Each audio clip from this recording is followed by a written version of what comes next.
In the history of Africa, few names echo with the same thunder as Shaka Zulu, a conqueror, a reformer, a warrior king who built an empire with blood and fire.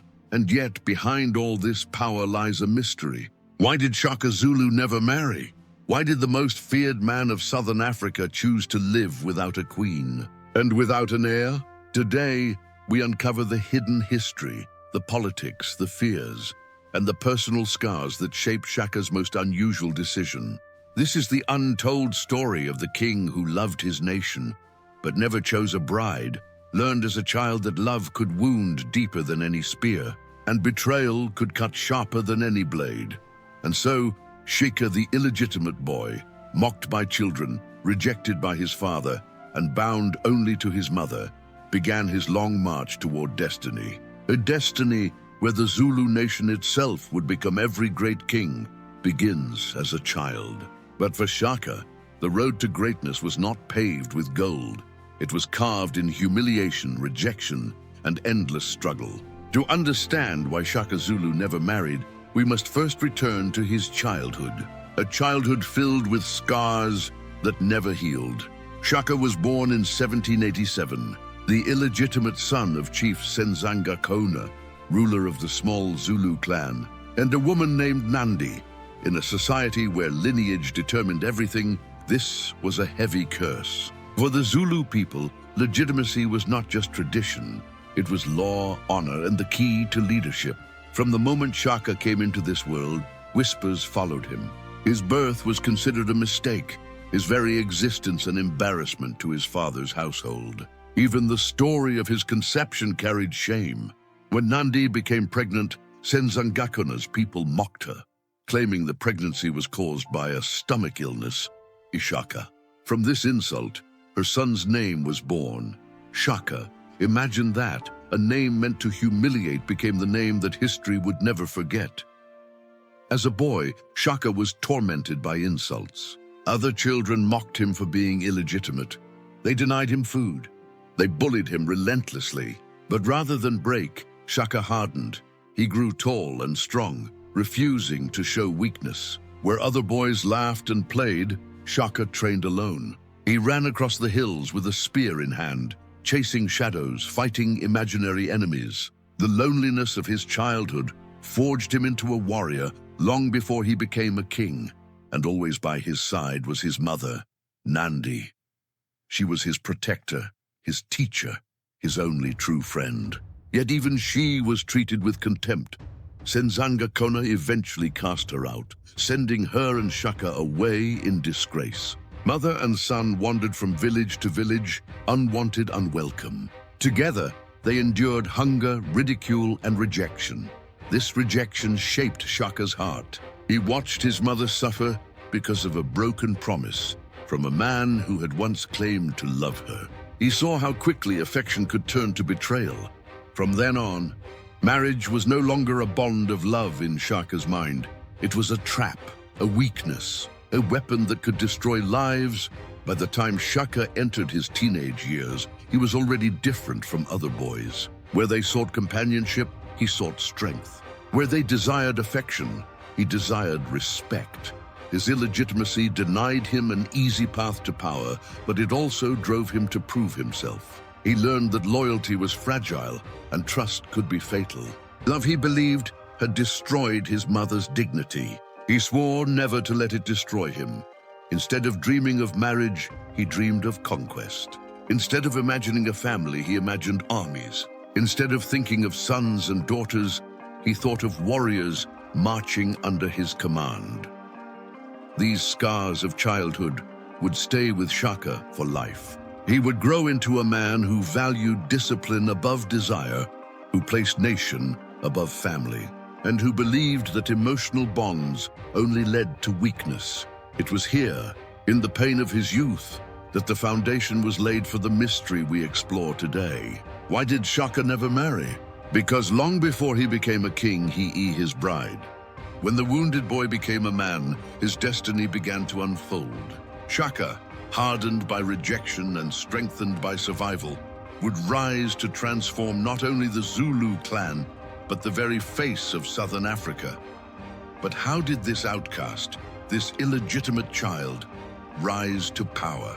The answer lies in discipline, in innovation, and in his refusal to be bound by the chains of ordinary life. Shaka's strength and endurance caught the attention of the Mithithwa people, one of the strongest clans in the region. He served under their chief Dingiswayo as a soldier.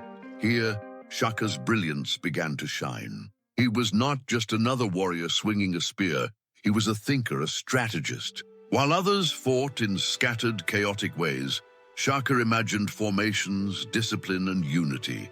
He introduced a new weapon, the iklwa, a short stabbing spear, heavier than the traditional throwing spears, designed for close combat. With the iklwa, warriors no longer threw their weapons from a distance. They charged face to face, stabbing with deadly precision. The battlefield became a storm of steel and blood. Shaka also designed the legendary bullhorn formation. Warriors would form three groups: the chest, the horns, and the loins. The chest attacked directly, the horns encircled the enemy, and the loins waited in reserve. Once the horns closed in, escape became impossible. This was no longer tribal skirmishing. This was organized war. And at its heart was Shaka. Dingiswayo recognized Shaka's genius. He gave him opportunities, command, and trust. And when Dingiswayo was killed, Shaka seized the moment. He returned to the Zulu, his father's clan, and through both cunning and force, rose to power. From a small, fragile tribe, Shaka forged an empire. He united scattered clans into a single, powerful nation, the Zulu Kingdom. For the first time, hundreds of warriors moved as one body, one mind, one heartbeat, and at the center of it all stood Shaka, not just as a chief, but as a living symbol of strength. Most kings would now take a wife, seal alliances, and produce heirs, but Shaka was not like other kings. He issued a decree that shocked his people. His warriors would not be allowed to marry until they had served faithfully, sometimes not until the age of 40. Marriage, he believed, softened men. Wives distracted warriors from their duty. Children weakened their focus. For Shaka, marriage was a temptation that pulled men away from discipline, and discipline was the lifeblood of his empire. He lived by his own law. Shaka himself refused marriage. To him, his kingdom was his bride. His warriors were his children. The Zulu nation was his family. In ceremonies, his warriors would chant and salute him not just as a king, but as a father. He demanded their loyalty as children give to a parent, and in return, he gave them glory, protection, and victory. This was the marriage that defined his life, not to a woman, but to an idea. His bride was power, his love was conquest, and his offspring were the regiments that carried his name into battle. Imagine being a young warrior in Shaka's army, strong, full of energy, surrounded by women who admired you, but forbidden to marry, forbidden to have a family. You lived only for the spear, the shield, and the command of your king. Many obeyed out of fear. Others obeyed out of devotion. But all knew one truth: Shaka himself lived the same way. He never allowed himself the comfort of a wife, the distraction of children, or the vulnerability of love. For him, personal happiness was irrelevant. The only happiness worth chasing was the strength of the Zulu nation. In the history of kings, many are remembered for their marriages, their heirs, their dynasties. But Shaka chose a different path. He carved his legacy not through family blood, but through discipline, reform, and power. His refusal to marry was not just a personal choice. It was a political statement, a declaration that no woman, no alliance, no family would stand between him and the destiny he was shaping. For Shaka, the Zulu nation was not just his people. It was his true bride, the only partner worthy of his devotion. And unlike a wife, this bride demanded not affection, but absolute conquest. And so, Shaka's throne remained empty of a queen. His royal hut never housed a wife. His lineage produced no heir, yet he was never alone, because the beating heart of an entire nation became his family. The boy who had once been mocked as illegitimate now stood as the father of the Zulu people, not by blood, but by the bond of battle. Every king knows that marriage is never only about love. For rulers, a wife is more than a partner. She is a weapon, an alliance, a doorway to power. Across Africa, and indeed across the world, kings strengthened their rule by marrying into powerful families. One marriage could end a war, secure loyalty, or unite two nations. But Shaka Zulu was not an ordinary king. He refused to play this game. He rejected marriage altogether, and in doing so, he broke the rules of politics that had defined kingship for centuries. In Zulu and neighboring societies, marriage was deeply political. A king who married the daughter of a rival chief instantly gained that chief's loyalty. A queen's family became the king's allies, bound through blood ties and cattle exchanges. Marriage also meant expansion.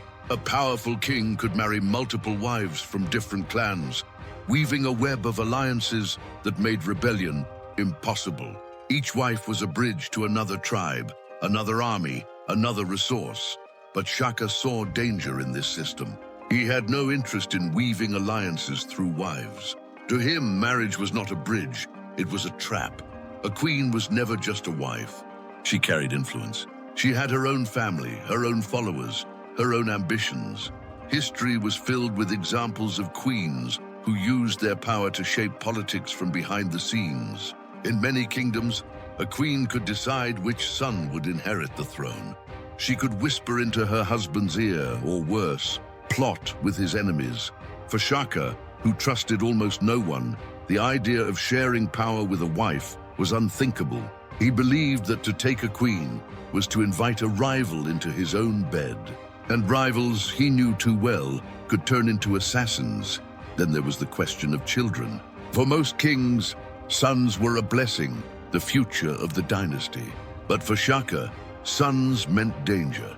An heir could grow impatient, plotting to take the throne before the king was ready to step aside. Brothers could fight over succession, tearing the kingdom apart. And in Zulu history, bloodshed between heirs was not uncommon.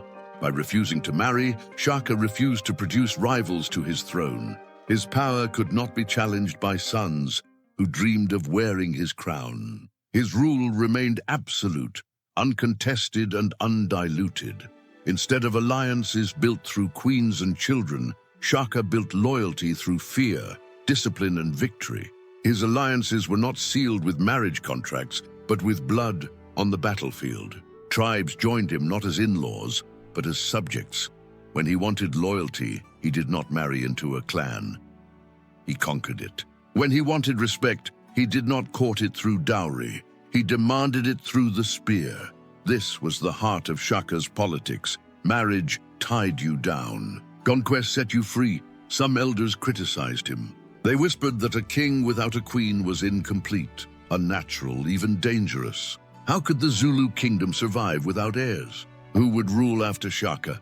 But Shaka silenced these voices with victories. So long as he expanded the kingdom, so long as his warriors returned triumphant, no one dared question him openly. He ruled as a man above tradition, a king who defied the very customs that defined kingship. His refusal to marry was not weakness. It was strategy. It was a declaration that his authority depended on no woman, no alliance, and no child. He was king because of his spear, and his spear alone. But this decision came with a price.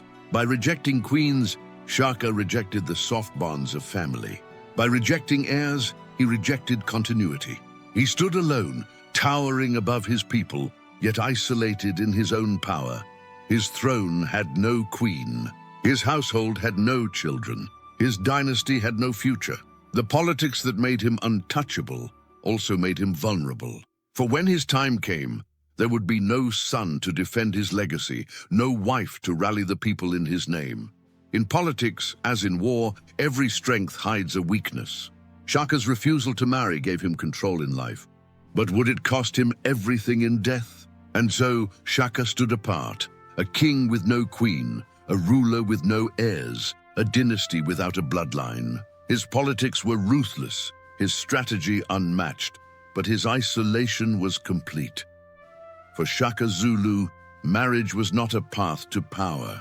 It was a path to destruction, and he would rather stand alone as a lion than share his throne with the queen who might one day become a dagger in the dark. Behind every great man stands a shadow. For Shaka Zulu, that shadow was his mother, Nandi. She was his protector, his inspiration, and his greatest wound. To understand why Shaka never married, we must look at the woman who defined his heart and the grief that tore it apart.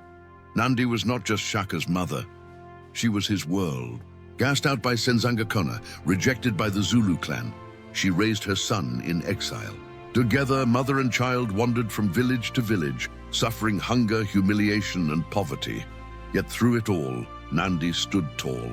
She never let Shaka believe he was worthless. She told him he was destined for greatness, that one day those who mocked him would bow before him. Her words became his armor.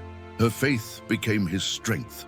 But the cruelty she endured at the hands of Senzangakona, the man who had once claimed to love her, seared itself into Shaka's memory.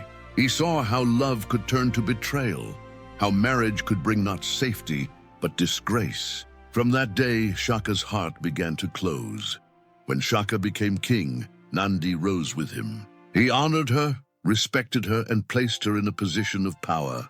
She was not just his mother, she was the Queen Mother, the most important woman in the Zulu Kingdom. Shaka built her a royal kraal, treated her with gifts and cattle, and ensured that no one dared disrespect her again.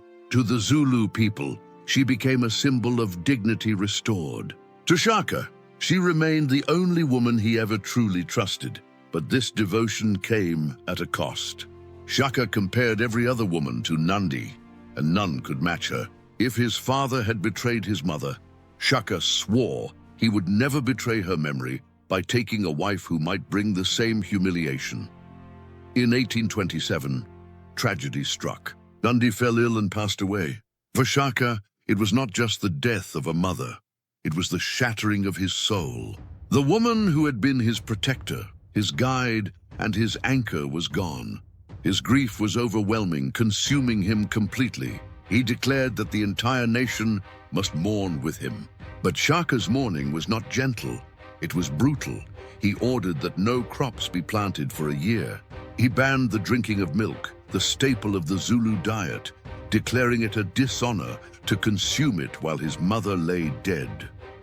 More than that, he demanded tears. Anyone who did not cry enough, anyone who failed to show sufficient grief, was executed. Thousands lost their lives, not because of rebellion, but because they could not mourn as fiercely as their king.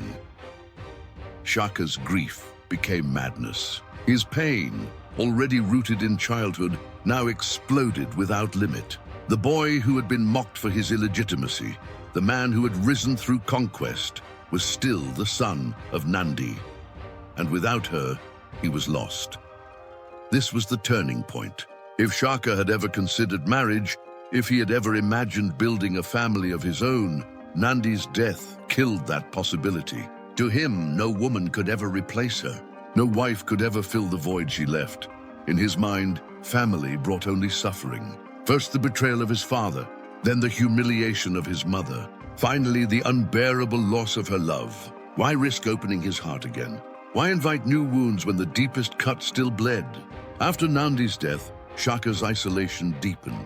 He grew more ruthless, more suspicious, more determined to stand alone. The absence of a queen beside him, the emptiness of his household, was not an accident, it was a choice. To his people, Shaka was the father of the nation. But in private, he remained a son without a mother, a man without love, a king who had married only his power. The shadow of Nandi never left him. She was the reason he rose, and the reason he could never allow another woman into his heart. For Shaka, to love was to lose, and to lose was unbearable. And so, the death of Nandi did more than break Shaka's heart. It sealed his fate.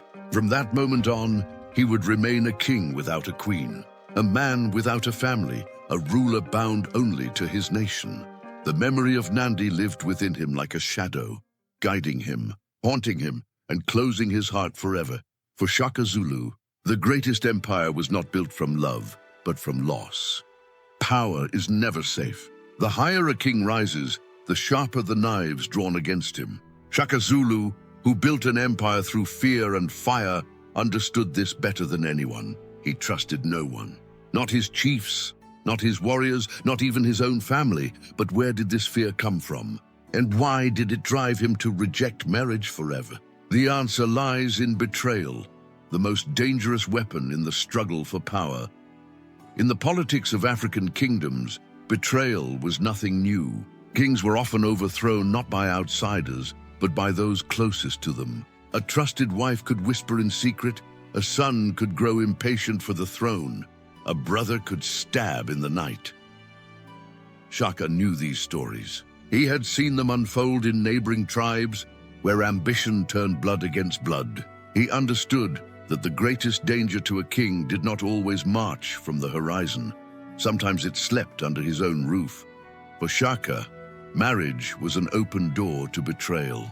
A queen could be a spy, a son could be a rival, and a family could become a nest of daggers waiting for the right moment to strike. Shaka ruled through fear, but he himself was also ruled by fear. He built an empire of loyalty, yet trusted almost no one. His suspicion became a shield. He believed that the more ties he had, the more vulnerable he would be. A wife meant in-laws, relatives, and secret obligations. A son meant succession disputes and endless plots. Shaka wanted no such chains. In his eyes, to remain unmarried was to remain untouchable. Alone, he could not be betrayed from within. Alone, he controlled every drop of power. But even without a queen or sons, betrayal still lurked in his bloodline. His brothers Dingain and Malangana watched him closely. They admired his power, but also feared it. They saw his paranoia grow after the death of Nandi. They saw how his cruelty deepened, how executions became more common, how mourning turned into madness. And in his weakness, they saw opportunity. To Shaka, every shadow held a traitor. Ironically, he was right. His greatest enemies were not foreign chiefs or rival armies. They were his own brothers, men who shared his blood. From the outside, Shaka's refusal to marry seemed strange. But in his mind, it was logical. Why invite danger into his household? Why create rivals who could one day turn against him? His paranoia was not without reason. Across history, many kings met their end not at the hands of enemies, but through betrayal within their palaces. Shaka's answer was simple. Never allow those dangers to exist in the first place. Better to be a lonely king than a dead one. But fate is cruel. In 1828, betrayal came for Shaka anyway. It was not from a wife he never had, nor from a son he never fathered. It came from the very brothers he had tried to outwit. Dingain and Malangana struck in the night. As Shaka stood among his warriors, they stepped forward with spears.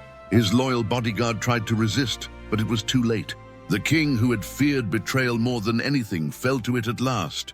His last words, as some accounts say, were chilling. "Are you stabbing me, brothers? You kill me, thinking you will rule the world. But you will not rule for long." The man who had trusted no wife, no son, no family, was destroyed by the very family he had kept close. Shaka's fear had shaped his life. It had kept him unmarried, childless, and alone. It had given him absolute control, but also left his throne without an heir. When the daggers of betrayal finally struck, there was no one to defend his name, no son to avenge him, no queen to rally the nation. His empire lived on, but it was shaken, divided, weakened. In trying to avoid betrayal, Shaka may have invited it in another form, through the emptiness of his household, the isolation of his throne. Fear guided Shaka's choices. It kept him alive for a time, but it also consumed him. He believed a wife could poison his heart, a son could steal his throne, a queen could end his life. And so history remembers Shaka Zulu as a conqueror, a reformer, a genius of war.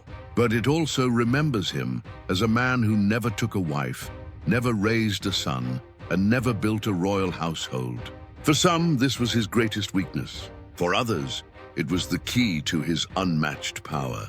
What legacy does a king leave behind when he leaves no heirs? And what did Shaka's decision mean for the Zulu nation and for Africa itself? In most kingdoms, succession was secured through family. A king's marriage meant alliances, a queen meant stability, and a son meant continuity. Without these, a throne was fragile.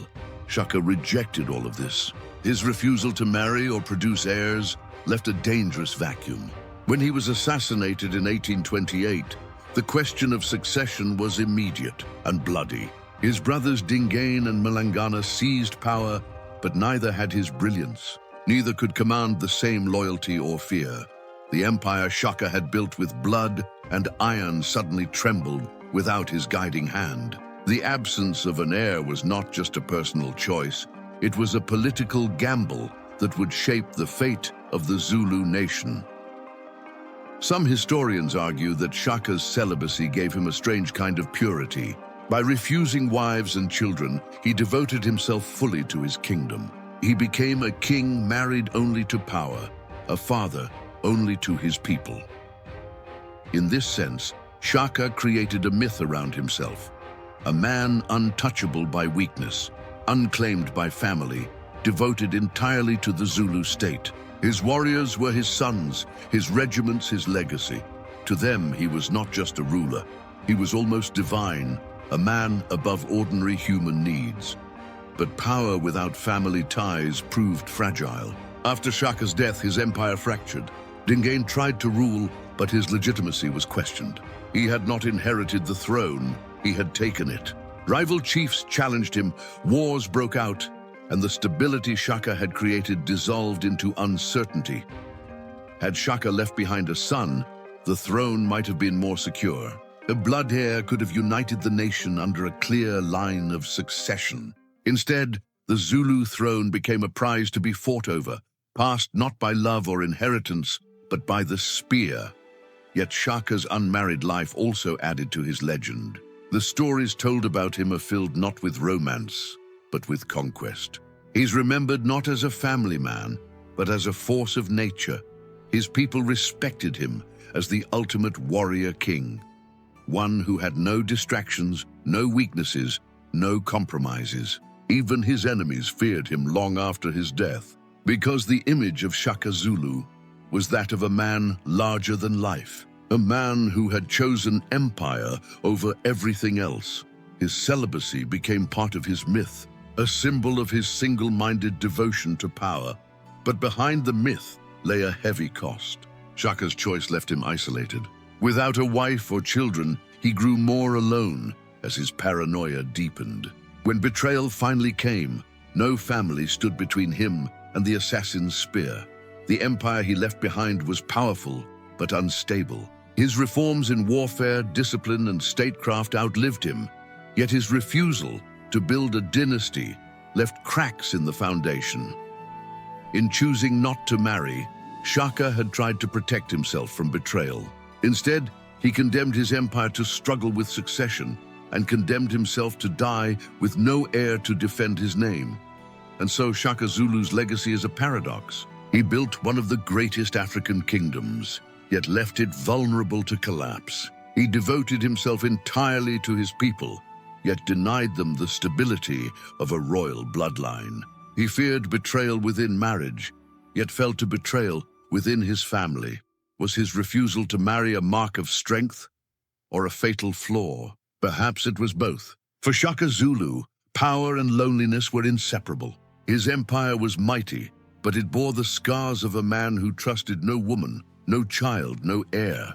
In the end, his legacy was not carried by sons or queens, but by stories. Stories of the king who never married, who loved no one but his mother, who gave his life to power, and whose shadow still looms over history. Epilogue. In the shadow of the spear, Shaka Zulu's story is not just the tale of a king. It is the tale of power, of loss, and of the price a man pays when he chooses empire over family. His spear carved a nation into existence, yet his heart remained closed, chained by grief, suspicion, and fear.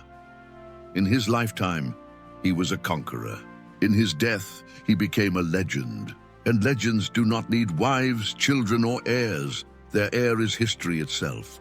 Every choice Shaka made was heavy with consequence. His refusal to marry was not born from weakness, but from scars. From the betrayal of his father, from the humiliation of his mother, from the shadows that stalked his throne. To him, love was dangerous. Marriage was a risk. A son was a rival waiting to rise. He had seen too many rulers undone by the very families they created. And so he chose to rule alone. But kings are men before they are myths. Behind the armor of power lay the child who once walked with Nandi, who once wept from hunger and shame. His empire was vast, but his soul carried wounds no battlefield could heal. Shaka's empire did not end with him, but it changed. His brothers took his place, and the Zulu Kingdom endured for a time. Yet it was never the same. Without his unmatched vision, without his iron grip, the cracks widened. His refusal to create a dynasty meant that his throne passed not by blood, but by murder. His nation was strong, but its foundation unstable. He gave the Zulu people greatness, but also left them vulnerable to the storms of succession that would follow. Today, Shaka's legacy lives in two forms. To some, he is a tyrant, ruthless, paranoid, cruel in grief, and blind in suspicion. To others, he is a genius, a military reformer, a nation builder, a lion whose roar shook Africa itself. Both are true. His greatness cannot be separated from his darkness. His empire cannot be told without his loneliness. His choice not to marry was both his strength and his downfall. In the end, Shaka Zulu was not just a man, he became a myth, and myths are larger than life, but also lonelier than death. Why did Shaka never marry? Was it because he feared betrayal? Because he loved only his mother? Because he saw family as weakness? The truth lies in all these answers, woven together like the reeds of a shield. He was a man shaped by wounds, and a king who turned those wounds into weapons. His heart belonged not to a woman, not to a child, but to a nation. His bed was the battlefield. His heirs were his warriors. His bride was the empire he forged with fire. And yet, for all his victories, Shaka died as he lived, alone. Surrounded not by the laughter of sons or the comfort of a wife, but by the silence of suspicion and the sting of betrayal. That is the paradox of his legacy.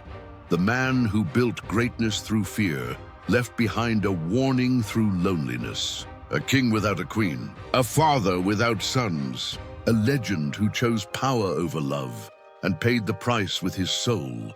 In the shadow of the spear, Shaka Zulu still stands, not as a man who married, but as a man who conquered. His story reminds us that power can build nations, but only love builds legacies. This was the untold story of Shaka Zulu, the warrior king who built an empire, yet left no queen, no sons, no heirs. His life teaches us that power can conquer nations, but it cannot heal the wounds of the heart. History remembers him not as a husband or a father, but as a legend carved in blood, fire, and fear. A man who chose greatness and paid the price of loneliness. If this story moved you, if you believe forgotten history must be remembered, then join us on this journey. Like this video, share it with others, and subscribe to the channel for more hidden stories of Africa's past. Every comment, every share, every subscription helps us bring to light the powerful histories that were almost lost in the shadows.